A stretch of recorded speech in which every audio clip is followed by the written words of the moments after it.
और मुरैना से एक बड़ी खबर है। जमीन विवाद में दो पक्षों में गोलियां चल गईं। एक पक्ष के दो लोगों की मौके पर ही मौत हो गई। चाचा भतीजे की मौत हो गई। सरकारी जमीन पर दोनों का ही कब्जा था। अंबा थाना क्षेत्र के गीलापुरा गांव की घटना है। घटना की सूचना पर पुलिस पहुंची है, तफ्तीश शुरू की है। तो मुरैना में जमीन के लिए खूनी संघर्ष हुआ, गोली चली। एक पक्ष के दो लोग चाचा भतीजा बताए गए, उनकी मौत हो गई। सत्येंद्र सिंह तोमर हमारे साथ जुड़े हैं। सत्येंद्र, बताएं, इस घटना का पूरा अपडेट दें।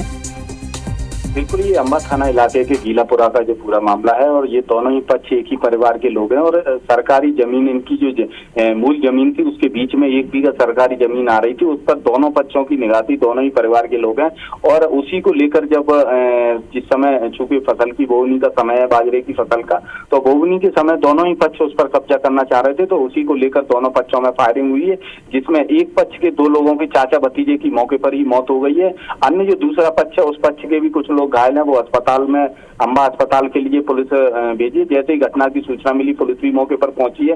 हालांकि जो घायल हैं उन्हें अस्पताल लाया जा रहा है। जो मृतक हैं उन दोनों के शवों को लाकर पोस्टमार्टम हाउस अंबा में रखा जाएगा, उसके बाद इनका पीएम कराया जाएगा। हालांकि पुलिस इस पूरे मामले की जांच में जुट गई है और जो भी जांच के बाद आएगा सामने क्या रहा है, क्या कारण थे, जो हथियार थे वो वैध थे या अवैध थे, ये क्या कारण रहे थे, इन सारी बिंदुओं की जांच कर कार्रवाई करने की बात कर रही है। हालांकि आरोपी जो घायल है वो तो हालांकि अस्पताल में, लेकिन जो मेन आरोपी है वो मौके से फरार हो गए। उनकी तलाश के लिए भी पुलिस जुटी हुई है। जी, शुक्रिया आपका इस पूरे अपडेट के लिए, पूरी जानकारी के लिए। तो जैसा हमारे सहयोगी ने बताया कि मुरैना में जमीन को लेकर खूनी संघर्ष हुआ, गोली चली और एक पक्ष के दो लोगों की इसमें जान चली गई।